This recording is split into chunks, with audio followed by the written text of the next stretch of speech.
And I don't know if you're allowed to reference what's coming, but if you are and want to mention it, nothing in my presentation is specific to Chase. So I am entirely talking about lead generation and then how to work those leads and how to deepen relationships with folks that you already have. But at the end I figure, and I honestly, I don't know how long, it'll be maybe 20 minutes if I had to guess. But at the end, if you guys have any questions related to anything that I talked about or anything that I didn't or anything about Chase, you're welcome to ask those questions. So I will begin by saying that I'm April Lewis. I'm a mortgage loan officer with Chase Bank, and I have been in the industry for about 6 years, started in October of 2012. And the reason I got into mortgages, people think it's hilarious, I'm terrible at math. I'm really not a numbers person. I went to school for English and Spanish, so glad to be using my degrees like every other college graduate. But I actually got into mortgages because I had purchased 2 homes myself. When the first home that I purchased, I was in cell phone sales and I was young. And the second home that I purchased, I was maybe 25 or 26, and I was a banker at Chase actually. And so I knew a little bit about mortgages because I would refer bank business to mortgage loan officers, but I didn't specifically write mortgages like I do now. And both of those transactions were fine, but when I went to buy my third home, I was a mortgage lender. And I realized at that time that the first 2 transactions I had, although they were fine, the type of loan product that I was in really wasn't best for me. It really wasn't ideal for my situation. And I felt like the individuals, and it was 2 different individuals, but the folks that I had spoken to that had kind of helped me in that process hadn't advised me of all the options, hadn't said, hey, you have X credit score and X amount in the bank, so there's no reason for you to put 0% down. They just said, hey, we have 0% down, why don't you do it? And so in retrospect, I guess that's not why I got into mortgages, but in retrospect, that is kind of what makes me passionate about what I do, is really being comprehensive. I work with a lot of first-time home buyers, and I work with a lot of folks who aren't, but just really making sure that everybody is understanding all of the options, all of the information that is available to them so that they can make an informed decision versus me saying, I'm the expert and I've been doing loans for this long and you're 25, so how about you get an FHA loan because you're young? And I feel like unfortunately that's very common in our industry. So I try to do a lot of educating so that folks always feel very comfortable, because the more they know about the process, the less worried they are going through, and you don't have drama and craziness. So I started at Chase doing mortgages shortly after I guess I was a banker there for 2.5 years, and then I started specifically doing mortgages, did that for a year, left Chase, and I went and I worked for a couple different companies. I worked for Hallmark Home Mortgage, and I worked for Access National Mortgage. One is a mortgage lender, one is a bank. And so I was there for about 2 years, and then I ended up coming back to Chase in 2015, and it's been really good. I'm glad to be back. But there were a lot of skills and tools I learned. A lot of what I'm going to share today is from the time when I was not at Chase. Because one of the benefits to working at a bank is that you have a lot of walk-in customers. I have people who come in every day who are like, I bank here and I might want to buy a house. How can I do that? And it's like, great, talk to me. And then sometimes it's double great because I can then refer that person to a realtor. Maybe they don't know somebody already. But when you're not at a bank, you're 100% self-sourced, right? You have to go out, you have to find all of your own business, you have to network. And so a lot of the information I'm going to share today is some of the things that I did and learned during that 2 years that I wasn't in the bank. So, and then just on a personal note, I've been married for 9 years to my husband, Brandon. We have a almost 3-year-old son, and then we have foster kids that are 11 and 13. So provided everything goes well there, they will hopefully be adopted in the next 12 months. So that's pretty exciting. I like cats and reading and Pokemon. I love Pokemon. Tyler, do you want to just introduce yourself really quick and Yeah, absolutely. share anything? So hello everybody, I'm Tyler May. I'm lending manager here at Chase, specifically on the Indy Northeast and Indy Southeast markets. Been in the industry for about 20 years and here at the bank for about 1.5 years or so. As you can probably guess, April is on my team. She's one of my best HLAs or home lending One advisors. of your best. Don't let her hear that because I am your it will go straight to her head. Trust me. But no, anybody that's had the opportunity to deal with April in the past, no. I think that you had said speckled reputation, but you know, anybody that's worked with her knows that she's 100% client focused. And to your point, she does everything possible that she can to get the loan closed on time. Which lines up real well with realtors because you want your clients to have an outstanding client experience, and at the end of the day, you want your loan to close and close on time. That said, we do have some pretty exciting marketing initiatives coming in 2019. I'm not going to spill the beans on exactly what that is, but what I can tell you is it hits on those two key points, i.e. outstanding client experience, and number two, a guaranteed closing. So I'm sure that when these get officially rolled out a little bit later in Q1, I believe in February, April will let you know what those are all about. But I know you all didn't come here to hear me speak. But thanks for your time today and letting April have an opportunity to speak to you all. With that, thank you. Thank you. Thanks, Heather. All right, so the thing that I provided to everybody just a little moment ago, the first page of it is your sphere of influence. And I don't know if you've had a chance to kind of look through some of these categories, but they start pretty general and they go to pretty specific. And so what I would recommend you do, not today obviously, but recommend that you do, this is not super fun, to be honest with you, it's pretty boring. I started putting together my Excel spreadsheet of my sphere of influence probably about 5 years ago. I want to say it was about the time that I moved to Hallmark, and I was like, where are my leads going to come from? I don't know. And so you start with your family, and you know, it's very comprehensive, like cousins and aunts and uncles and in-laws and ex-husbands and anybody who will talk to you. And just go down through friends, neighbors. I just basically gave you a bunch of categories. You can see on the back page where it talks about professionals whose services you've used or currently use. I added kind of a special section for contractors because you guys specifically will know a lot of contractors having been in the real estate business and using folks like that. And then the very bottom category, small business owners whom you've done business with.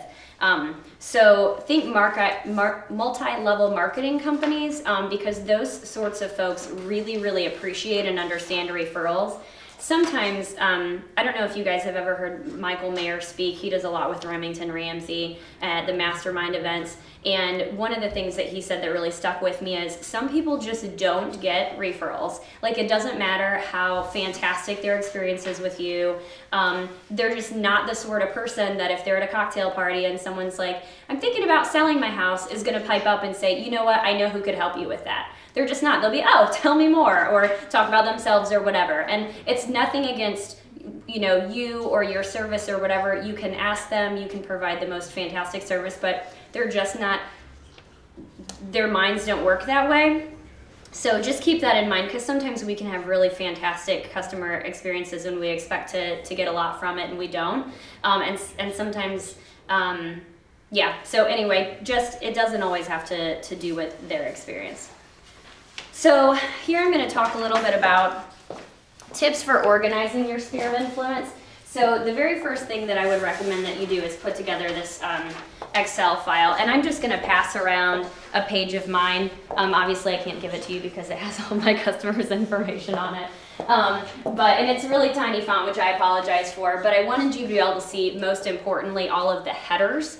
So again, this is kind of a pain, but because you don't know how many CRMs, so like marketing services that you might need to transport this information to in the future, you don't know how many times you might need a mailing list, the more specific you can be with each category, the better. So you really need to have a category that's last name, a category that's first name, a category that is, you know, I would call it B2, borrower 2, or customer 2, last name, customer 2, first name, right? So if they're a married couple, if they're boyfriend, girlfriend, it's helpful to have, you know, phone number 1, phone number 2, email 1, email 2. So you can look on my list of some of the headers that I find important.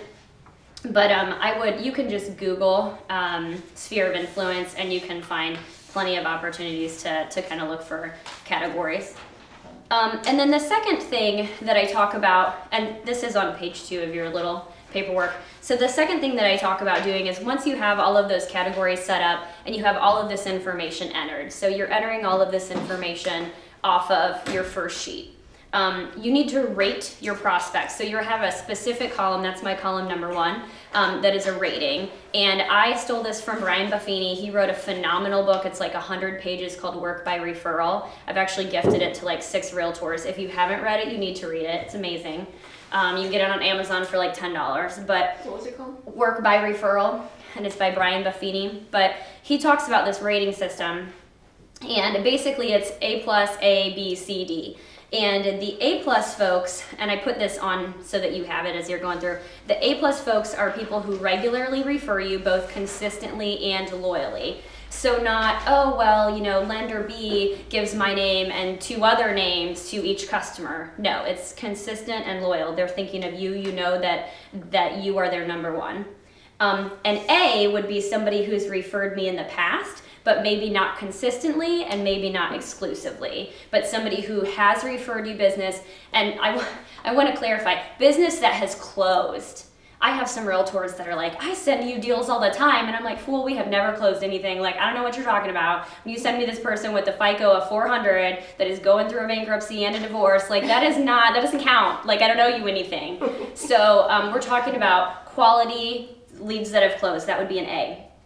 A B would be a person who doesn't have a reason not to refer to you, either hasn't, but you think that they might, or maybe hasn't sent a quality referral. So someone who's trying, but they're not quite there. Maybe they give you the bottom of the bucket.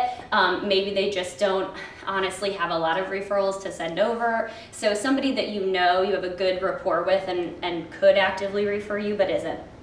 A C would be somebody who's unlikely to refer you, maybe because they have someone else they refer to. I can't tell you how many times I've met a realtor or an insurance person or somebody else in the industry, a title, and they're like, I would love to refer you, but you've got to know, I have like, I forget what somebody said to me once. They were like, I have like 3 lenders I work with, and if they all jump off up here, I've got like 10 more in line. And I was like, okay, I appreciate that. But if they flat out tell you like, hey, I already have somebody who does that, then that would be a C. Maybe they, have had a mediocre experience. So this could be like a customer, maybe you had a customer and the experience wasn't fantastic, whether it was your fault or not. We know that they remember that, right? So you're kind of like, okay, I don't know if this person would refer me because I don't even really know if they like me all that much. And then D would be people who have had a bad experience, people who don't like you, people who are unresponsive. And the thing that Brian says in his book that I remember just being like, is he said, okay, now that you're done rating everybody, delete your Ds. And I'm like, what? Like, it took so much time to get all of that information, and I'm trying to make this number bigger and this list longer, and it feels like your baby, and then you're like gonna go through and delete like 20 people. And he's like, really, you've got no time for that kind of negativity in your life. They're not doing anything for you. The goal is not to have a really huge, shallow pool. It would be better if you had 40 names on this list and 10 A+s than it would be for you to have 400 names on this list and 30 Ds or whatever. So your goal is to continually update the list, continually add to the list. So honestly, I can say I was 29, I think, when I started putting my list together, and it was very easy for me to come up with 200 people. Very easy. If you look at my LinkedIn now, I have like 700 connections, and maybe 800, I don't know, it's a lot. And I'm gonna talk about LinkedIn a little bit later, but it should not be difficult for you to come up with a lot of people. Everybody you know who's willing to give you their contact information, it doesn't have to be complete. You shouldn't be like Facebook messaging acquaintances from, high school and being like, hey, can I get your email so I can send you some stuff? But you should be able to come up with quite a few names. Once you have your current names, the way you add to the list is every time that you, and I have kind of a list here, every time someone adds you on LinkedIn, Facebook, something like that, if somebody connects with you, they should be on your list. Every time you meet a person at a networking event, I've done a ton of networking. Okay, when I was at Hallmark, I was regularly attending 7 networking events a week. That is a lot of networking, because again, I was 100% self-sourced and I didn't want to be poor. So I was doing a lot of networking to try to meet both people within kind of the real estate sphere and just randos. And so I did a lot of that. So I'll talk about that here in a little bit. But anytime you meet somebody at a networking event, the first thing that they do, I call them the unnetworked, but people who don't really know what they're doing, the first thing they do is hand you a business card, right? And usually just put it in a drawer and you never look at it again. No, take that information and put it in your spreadsheet. Every time you get a business card from someone, I wrote on here, when going to appointments, make it a point to get a card. When you go to the dentist, when you go to the pediatrician, when you go to get a massage, when you go to get your nails done, get a card. Everybody has a card. Get a card from that person, add them to your list. And then ask your contacts for contacts. I was at a MyBor event maybe a year and a half ago, and Christy Smith was speaking. I don't know if you all are familiar with Christy Smith. She's a pretty big agent out of the Keller Williams office on River Road. She does a lot of advertising on Radio Disney. But she had said her winning question, and I would encourage you to write this down, is, who do you know that I should know? Every time she's meeting with somebody for networking, every time she's meeting with somebody for coffee, who do you know that I should know? And that really gets that person thinking, okay, well, who is somebody you should know? And so she said she had a lot of success with that. And then obviously who you would add to the list would be every new client or prospect. So anytime somebody is referred to you, anytime somebody comes into your webpage, something like that, then whatever information, contact info you have for them, you should be adding to your list. So now that you have your list, how do you work that list? Like, what do you do with it? How do you work your sphere of influence? So just to reiterate something that I said earlier, the whole point of this is not to make more connections, it's to grow and strengthen the connections you already have, right? So we're not necessarily trying to add 200 new names to a list of 100 people. We're trying to say, who do these 100 people know? What can these 100 people do for me that I already have a relationship with? And so the most important thing you can do is figure out who knows the people you want to know. So this is so important, I have a whole page on it, but I'm gonna say that again because it's a little confusing. The most important thing you can do is figure out who knows the people you want to know. So for instance, I'll put it to you in my terms. So people might say, oh, you're a mortgage lender, you want to meet buyers.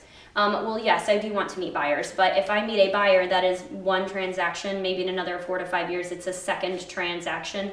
Like, it would not behoove me to spend most of my time going out and searching for people who are just going to be a buyer, right? The people who know buyers are realtors, right? So, but it's not just realtors. So I have kind of my short list here. Realtors, other loan officers. A lot of times, I don't know about you guys, but in the mortgage industry, a lot of times loan officers think of other loan officers as competition. I learned about a year in that is absolutely not the case. I have, close your ears, Tyler, probably about 5 agents that I can refer to, mortgage people that I can refer to, because when people come and talk to me and they say, hey, I need a USDA loan, guess what? That's a product I don't have, but I know somebody who does have it. I have a 530 credit score. Well, you're not going to get to my minimum of 620 for a long time, but believe it or not, Google says there's people who will do a 530 credit score. So let's talk to some of those people. And when you can refer, whether it's you guys say you don't do commercial or you don't want to do commercial, if you can find a commercial realtor to partner with and they can try to send stuff back to you. I have mortgage people who send me, I have a lot of people who work at mortgage companies who will send me all kind of deals from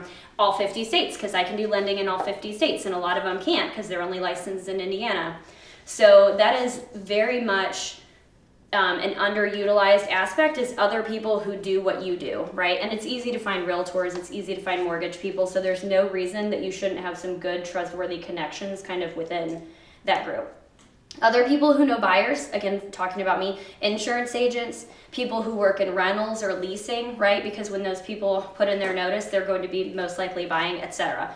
So I was in a whole class that was probably 45 minutes long where all we did was brainstorm the career paths or the type of folks that knew the people we needed to know. Who knows my client?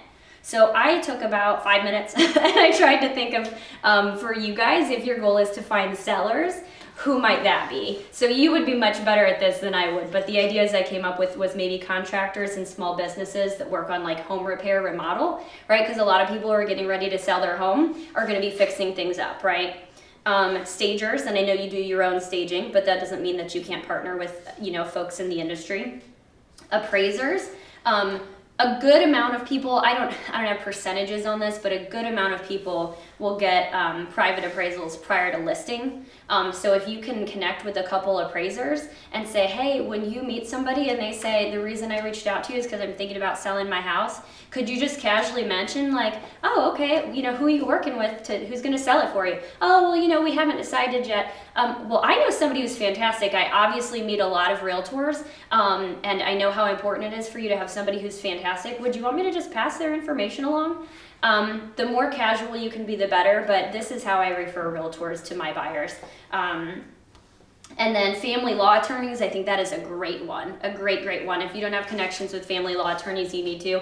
That counts for me too, because when a couple is going through a divorce or any other number of situations, a lot of times it involves buying, selling, refinancing. For you guys, that could be that could be 3 deals, right? If you're selling a home and they're both buying a new one, that could be a big deal. So just thinking through some of the people who know the folks who are going to be your prospects or your customers and getting in good with them.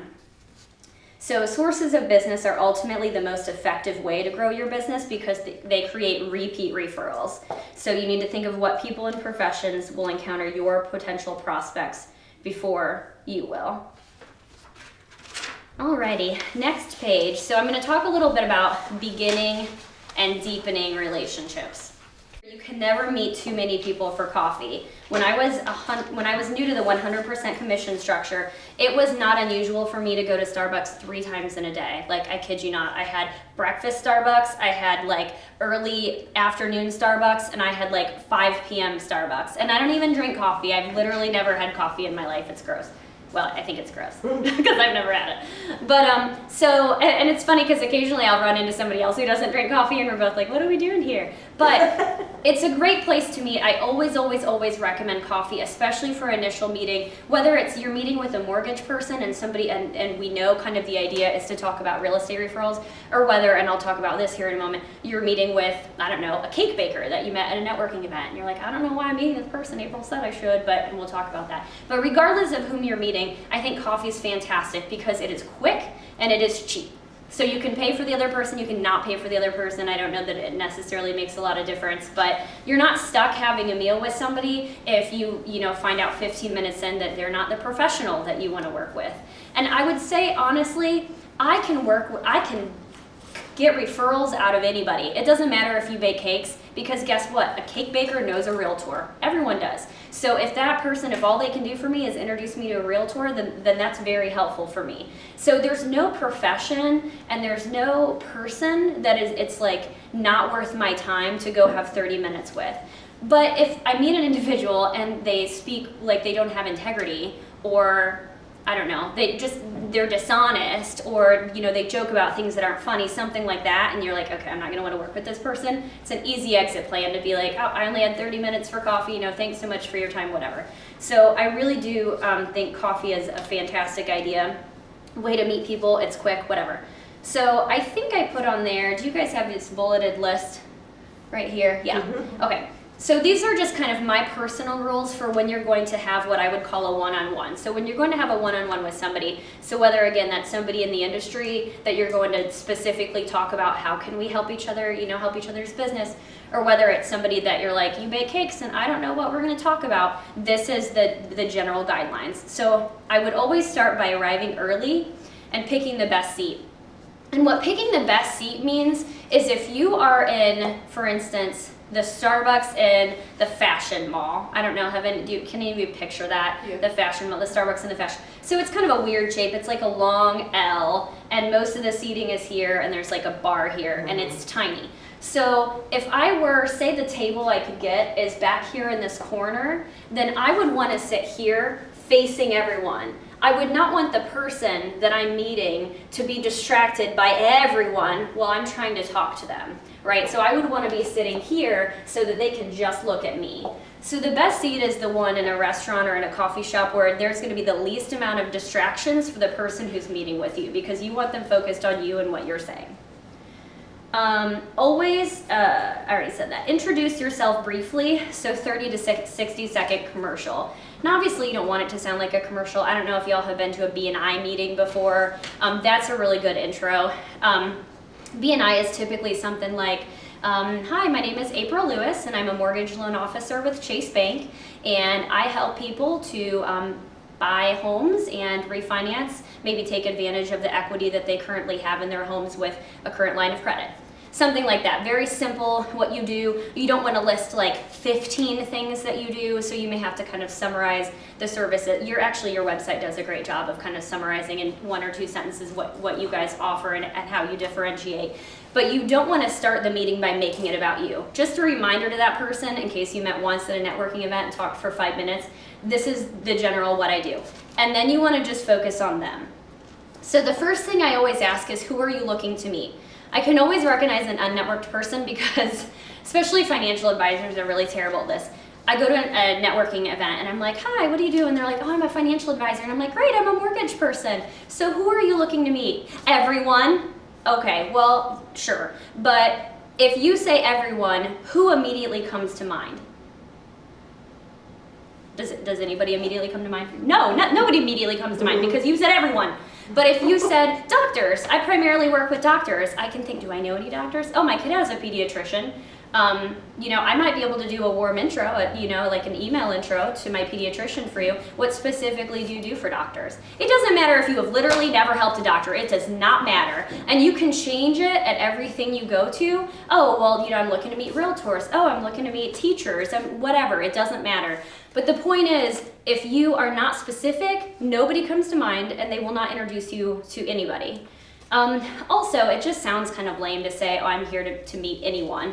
It sounds like you're coming without a purpose, which I guess you kind of are. Or that you're going to collect business cards, which is not the point of going to a networking event. So you always ask who they're looking to meet. Maybe half of the people you meet will not know, right? Oh, I don't know, I've never been asked that before. The first time that somebody did a one-on-one with me, it was an attorney, and he was younger than I am.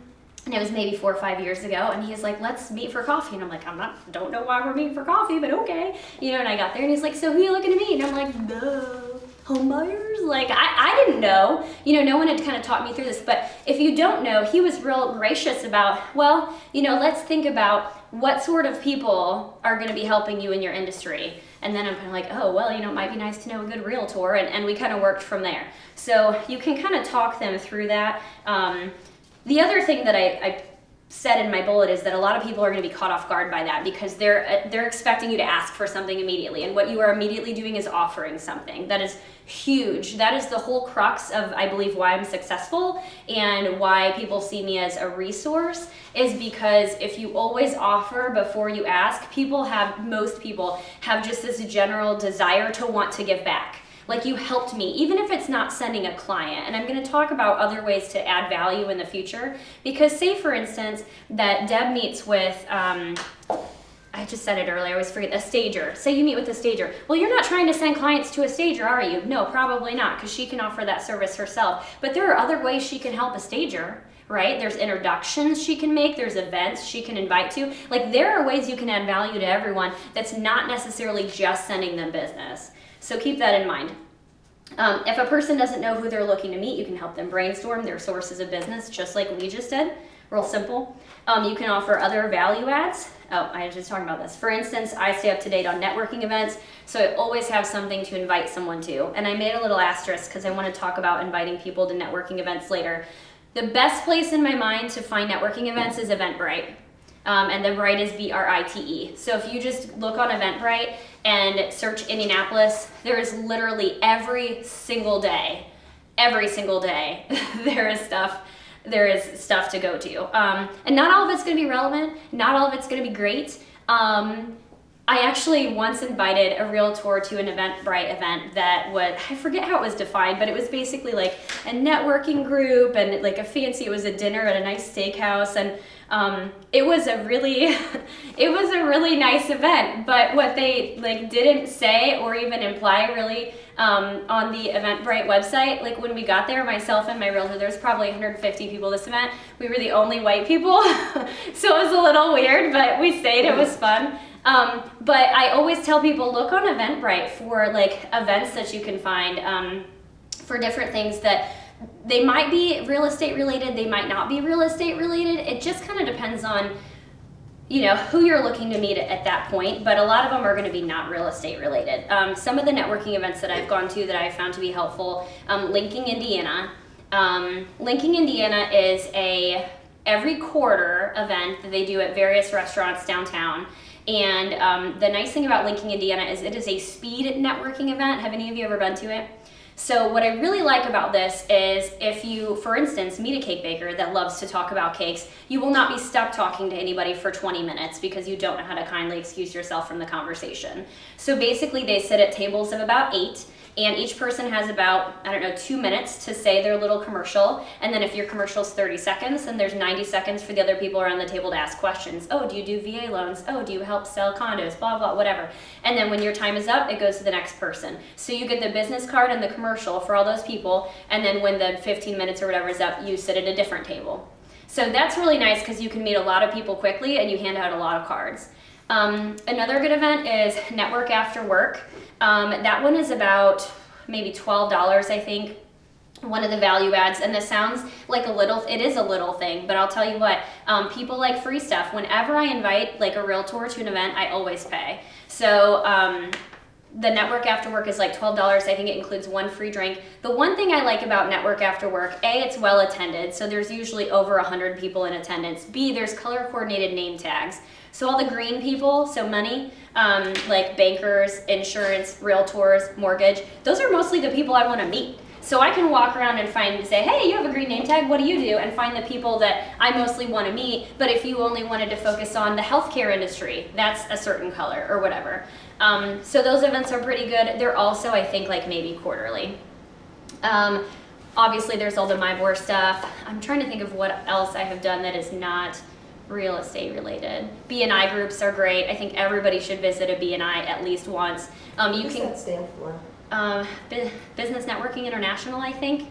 And it would, you could start a BNI group. Every single BNI group is the number one partner in a BNI group is a realtor. It's always, always, always going to be, hey, we should start one. But it's always, always, always going to be around a realtor, and then probably a mortgage person, a banker, a general contractor, and I don't really know maybe who would be but people who are easy to refer to. But anyone can visit any BNI as a guest. So it doesn't matter if they already have a realtor in the room and another realtor in the room as a guest. You can come, you don't have to know anybody. I believe that there is no charge to come to a BNI because they're very expensive groups. It's like $750 a year to be part of the group, but I think to just visit is free. But if you haven't gone before, you should go at least to one chapter and just check it out. It's very, very interesting. If I think of other networking events, I'll let you know. And then my next bullet here, by just listening to the other person talk, you will get a feel for who they know and how credible of a partner might be. So the credible, I was trying to come up with a good adjective, but basically just that thing I was talking about earlier about being professional and whether it's somebody you might actually want to work with. Always end with a promise. Maybe it's to send them a flyer regarding one of your services. Maybe it's an invitation to an event. Hey, I heard of this MyBor event that's coming up, such and such and such. Like I was actually just telling Deb earlier, there's a MyBor event this morning, and I wouldn't have gone except for they had free headshots. And I recently met with an agent. She's been in the new build business for 10 years, but she's only been an agent for 1 year. And we talked about co-branding. And when I saw her headshot, it was not a professional headshot. It's honestly not even a very high quality photo. So without coming out and being like, your photo sucks, I was like, hey, would you want to attend this event with me? Because there's free headshots and nothing. And so that was a value add to her, right? And I didn't have to pay anything. And I mean, it was just reaching out and saying, so invitation to an event or an e-intro to someone in your circle. And then probably the most important thing on this list is to do what you said you would do. This is really, really hard for a lot of people. It's really easy when you're sitting there with somebody to say, hey, I'm going to invite you to this, or I'm going to send you information about that home buyer grant, or I'm going to do such and such. But it's much harder to actually remember to do the thing when the person is not in front of you, but it is so, so, so important, and sadly will differentiate you from 90% of people. It really will. So if you do what you say you're going to do, I always write it down in a specific place. So I have like a specific notebook, or you can have a specific app. Like for my one-on-ones, these are the things I'm going to do. I never give like today. It's always like, well, in the next few days, or I'm going to be able to do this for you. And then send a handwritten thank you is also a really, really good idea. So that is what I would recommend that you do. It's kind of bookend for your one-on-one. So to go back to the many benefits to going to a networking event with a buddy. So a buddy can be somebody that you literally just met. A buddy can be somebody that you have a pretty good relationship with. They can be one of your A's or even one of your A+, or just somebody that you're trying to build a relationship with. So the reason I like to go to networking events with someone else, you can look for people that the other person wants to know. So for instance, when I went to Lincoln, Indiana a few years ago, I invited my insurance agent. I'm very close with an insurance agent. He's my personal agent. I've referred him to 1 billion people. He's fantastic. He's local. He does what he says he will do. So this guy walked up to me and he's like, what do you do? And I'm like, I'm a mortgage person. And he's like, I was like, what do you do? And he's like, oh, I'm an insurance agent. I'm like, awesome, with who? And he's like, such and such. And he's like, so who do you send your clients to? I was like, he's over there getting my drink, which he was. And he was like, oh, okay, well, so what my company has to offer is that we can get you a declaration page in like 24 hours or less. And I was like, that is awesome. But I never wait until the last minute, so, you know, I don't know that that actually would be of a lot of value to me. So, you know, what else can you do? And he just kind of looked at me like, that's all I got. And so I explained to him, I said, you know, the reason I invited my insurance partner to this event, the reason that I work with him is because he does these things for me. And I explained to him, I said, he introduces me to realtors that he meets. When he meets a realtor, he says, you know who you need to know? April Lewis. And he does an introduction. I said, when he talks to a client and they're like, hey, thinking about maybe buying a house, he's like, you know who you need to know? April Lewis. Like, when he hears of a networking event like this one that I heard of and thought he might have value to come here, he invites me, and likewise I invite him. That's the kind of partnership that I'm looking for. And that kid was young. I don't even know if he's still in insurance, but the point is, it's not just like, hey, who has the best interest rate today? Like, that's not the kind of relationship I need. And if somebody is gonna, like, that's how your conversation's gonna start every time, that's not the partner I'm looking for. I'm looking for somebody who holistically can help me to be better at my job. So you can introduce people at that specific event. Actually, I met 2 realtors and was able to introduce both of them to my insurance partner. So you can show value by paying for that person to attend or buying their drinks. You can show value by introducing your buddy to folks you already know. So for a long, long time, I don't know if any of you know Chris Reed. He's a very well-networked man in kind of the northern Indy area. And he did Sparks for a long, long time. It was basically like an abbreviated version of TED Talks. I actually gave one about 2 years ago. But every I don't know, second Wednesday or something, he would have a Sparks event at whatever the Sinking Ship 2 was before. It was the Sinking Ship 2, and now it's something else. But that was a crowded room. There was maybe 100 people there, 150 people there. Like, it was a well-attended event, and a lot of the same people would come each time. So if I was bringing a guest, I could say, you know, hey, Shelly, I want you to meet so-and-so insurance person. And then after you chat for 3 minutes, I want you to meet so-and-so school teacher, so-and-so HR rep, so-and-so. Like, I just walked and worked the room. I knew everybody. I don't need to meet anybody. I mean, I don't know everybody, but I knew 15 people. That's enough. So you can introduce them to the folks you already know. And so that way, the value for attending the networking event for me is no longer, hey, can I find a buyer? Can I find a realtor? It's me trying to deepen the relationship with the person I already have a relationship with. Another thing I've done is, like, I specifically like the Sparks event, because it was so close to that KW office on River Road, which is where a couple of my realtors were. I invited like 3 of them.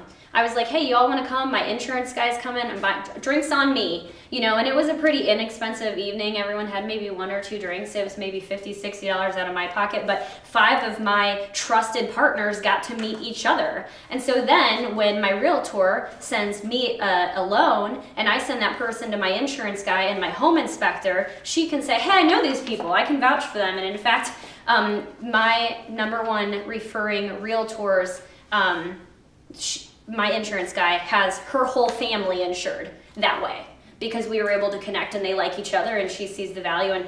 And so you can always do that as well. And then the last thing I added on here at the last minute, so I don't know that it's on yours, I had it handwritten on mine, is accountability. This is one of the benefits to going to a networking event with a buddy still. So accountability. You won't just go and drink, or you won't just go and eat. And I brought you guys a book. I think I left it here. I brought you a book as a gift that I'm going to leave here for anyone to read. It's a pretty old book. but and it's very special because it's been highlighted and underlined by me. But it's little tidbits. It's called how to become a rainmaker: the rules for getting and keeping customers and clients. And there's a lot of good tidbits in here about networking, about one-on-ones, about customer conversations, things like that. So it's easy to like read through one in 60 seconds and share it. But one of the things I thought was really funny that I read in that book was, it's not called a net sit. It's not called a net eat or a net drink. It is a network. Like, you are there to walk around and to talk to people. Because the more comfortable I've gotten and the more, just the more comfortable I've gotten, like, I don't really have trouble getting leads now. And so to go to a networking event like this morning at my where it's like, I don't really want to go meet new people. I don't really want to share my 60-second value proposition. Like, I just kind of want to sit here and get my free photo, but he talks about that and how, like, that's not the point. But so many of us go into it with like, well, I'm just going to attend and I should get points for that. But you're not doing yourself any favors, right? I mean, you're not growing your business at all by doing that. So the very last page here is suggested scripting. I'm a huge fan of scripts, and a lot of people hate scripts. I will say I'm very successful at phone calls. One of the reasons I've been successful at Chase is because my previous job was in a call center. Granted, it was incoming calls and it was technical support, so it's a little different. It's not like I was calling people and selling something, but I think it is very, very important to be good on the phones, and the scripts obviously can be used in person as well, and these are not things you read word for word, but I'll give an example. I just recently changed branches, I told you, and so I had to set up voicemail on both my systems. You don't just wing your voicemail message, right? You don't just wait for the beep and then like, hey, my name is April, and you've called Chase, and I have 2 offices now, so you should probably call my, no, that's not right. I mean, you write it out, and then you say it, and if you write it out, and as you're speaking, it sounds weird or uncomfortable, you self-correct. And so that's how I work my scripts. I write out something that sounds like something I would say, and then I say it. And if I'm on a call with a customer and I'm like, well, that sounded stupid, or I self-correct in my, like, I literally do not read what is on the computer screen because I know in my head right before I say it that it's gonna sound dumb, then I change it on the computer screen for the next customer. So what I'm saying, my scripts do not sound at all formal. They don't sound like scripts. They're just me repeating how I say things, how I sell things, how I talk to people. So I gave an example of some scripts. These are ways that I would talk. Unresponsive to me, like if you connect with me on LinkedIn or Facebook and then you do not respond to me, you get deleted. Like, I don't know what you're trying to like just collect numbers for. I'm not gonna be part of that. And I don't connect with people I don't know. I just don't. Because if you came to me, Katie, and you said, you know what, and this is I didn't write about this, but it's really helpful to know. You can, so say you connect with me on LinkedIn and you see my 800 people, you can search my 800 people for mortgage, find the 15 loan officers I know and call on them. Did you know you could do that? So one of the things I think you should do if you're trying to meet a mortgage partner, for instance, is go find some of your friends who are not in real estate, find a doctor or somebody, whatever, it doesn't matter, but it's just something unrelated to real estate, and search their connections and then reach out to your doctor friend and say, hey doctor friend, I noticed you have such and such realtor on your LinkedIn. Are they like a friend of yours? Would you recommend them? Oh, so-and-so helped me buy my house. Awesome, I'm looking to connect. Sorry, I changed it from mortgage person to realtor, but you get the idea. I'm looking to connect with a great mortgage person. Can you do a quick intro? Or if I call them, can I use your name?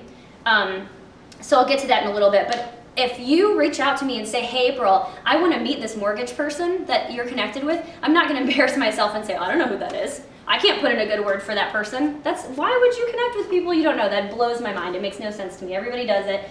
Every single one of my contacts I know. So if you reach out to me and you say, hey April, I'd like an introduction to that person, or I'd like to know something about that person, I can tell you. So that would be my first scripting. My second scripting is, so this is something that I used when I went to Hallmark.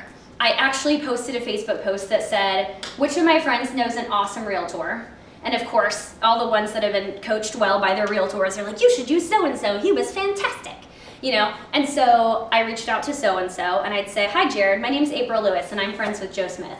Joe said that you sold his home and you did a fantastic job. And they'd be like, oh yeah, Joe was so great, I love Joe, he's the best, blah, blah, blah.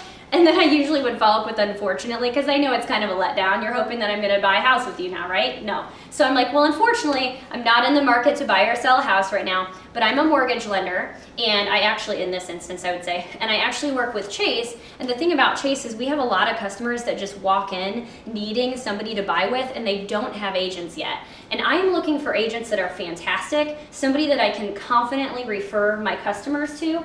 And since Joe said you did a great job, I was wondering if maybe you wanted to get together for about a half hour and just talk about how you do business.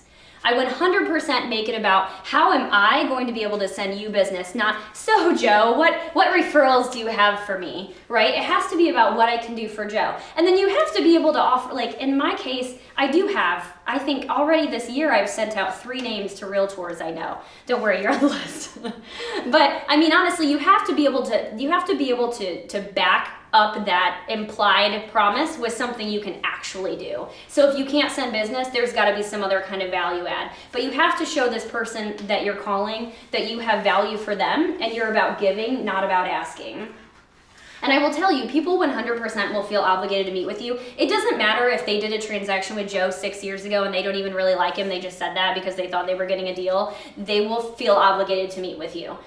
This works really well. But then the next step is once you get together with them, they don't feel obligated to do business with you. So you have to show them that you're going to be fantastic. So you have maybe 20 or 30 minutes to be confident and to be awesome and to speak from experience and say, hey, this is what I'm able to do, or this is what I'm able to offer, to be able to uncover, what it is that person needs. But I'll tell you, with the folks that I call on like that, I would say probably 75% of them meet with me. Probably of those ones that meet with me, at least 50% say they'll send me business, and probably 50% of that 50% does.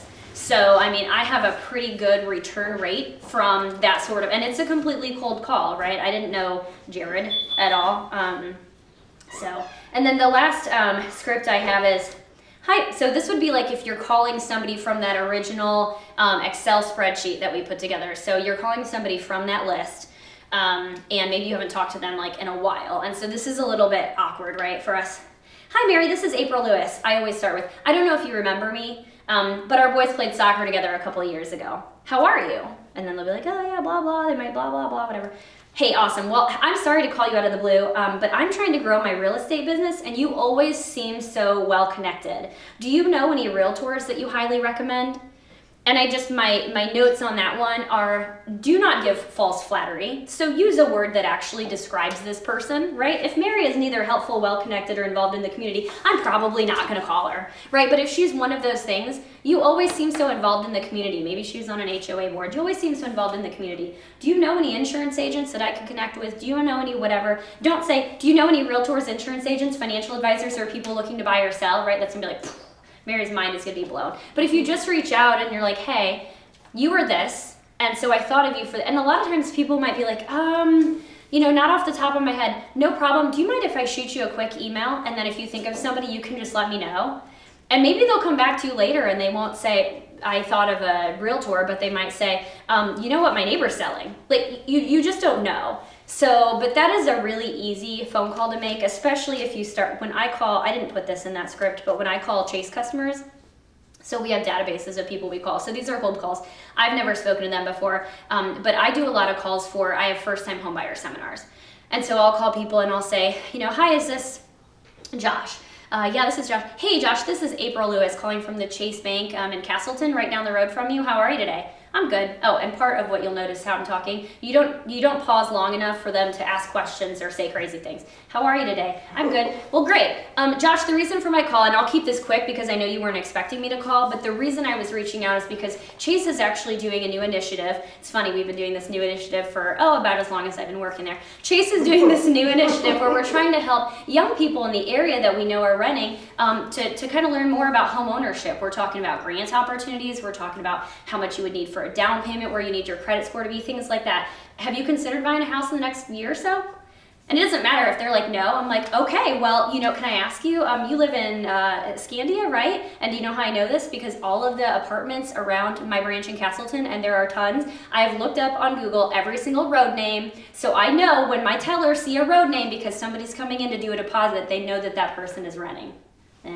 So I'm like, hey, do you live in Escandia? Is it? Yeah, that's it. Okay, how do you like it? Oh, it's all right, blah, blah. Can I ask you, and it's no big deal if you don't want to tell me, can I ask you how much you pay in rent? Oh, yeah, it's like $12.90. $12.90? Are you kidding? Do you know you can buy a $170,000 house for that, Josh?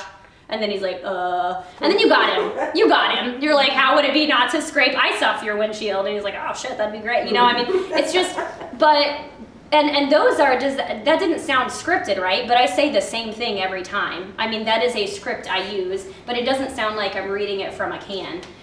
I think the other thing that's important, and this works for me, it really just depends on your personality. I'm a little weird, so I can get away with being a little weird on the phone. The casual, kind of funny, kind of direct, like, hey, how much is your rent? Or, I've had people before and they're like, oh, I just bought a house. And I'm like, not with Chase, what? And it just, because people respond well to that. They're not put off by, I don't know, it works. So, Authentic. yeah, thank you for that. So I think you have to kind of embrace who you are and what your personality is and your scripting or what you're saying when you're reaching out to these folks, whether it be potential like referral partners or whether it be potential clients or both. You don't know what they're going to turn into. It's just to kind of embrace whomever you are and speak in your own voice. So just to end by saying, I found that quality referrals come from quality relationships. You already know plenty of people who like and trust you. And so you should turn to your warm leads for help. Instead, I see a lot of realtors that try to pay for advertising on Facebook or try to, yard signs, just different things those are entirely cold leads. Those are entirely cold. Zillow marketing. If I had $1 for every Zillow lead I had with a credit score under 600, I would have probably like $20. But really, so this is just a better, more efficient way of doing things. And so that is everything, unless you guys have any questions for me. I've got a question. Yeah. So for your suggested scripting, are these phone calls or text messages? So I'm not allowed right now to text my clients or my realtors. That is a Chase no-no. So my scripting is all for phone calls or even if I meet somebody in person. You could come up with stuff like that. I feel like usually with my texts, if I'm going to say that much information in a text, I'm usually talk to texting it. Like I'm usually speaking my text. So it's probably going to sound a little more authentic because I'm literally speaking it. But I think you could probably come up with a text script as well. I know of some folks who have actually come up with email script, and I don't like Chase has plenty of email templates, they call them.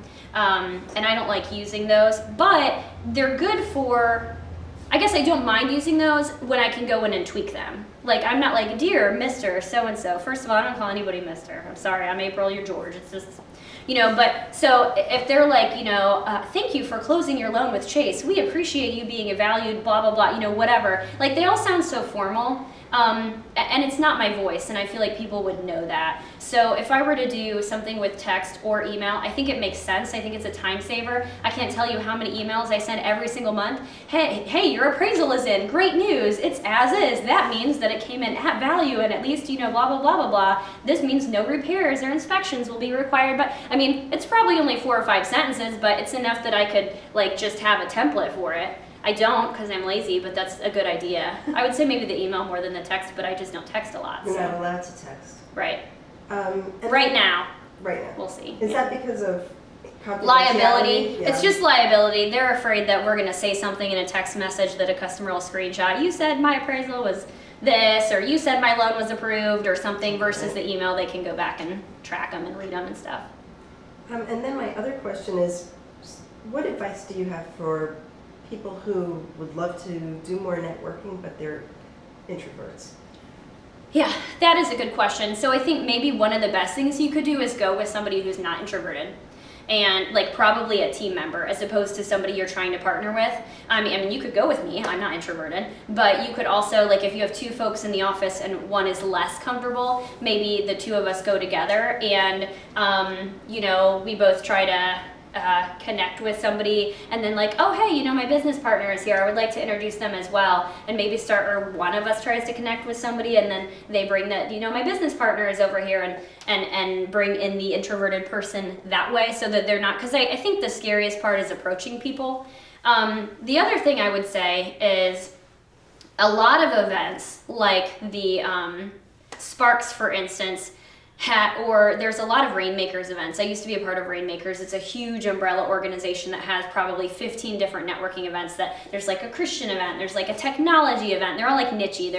There's like a Boomers and Beyond, which is like 55 plus services event. Like there's all different kind of things that you might attend any or all of them, depending on what you're interested in and kind of what your business is.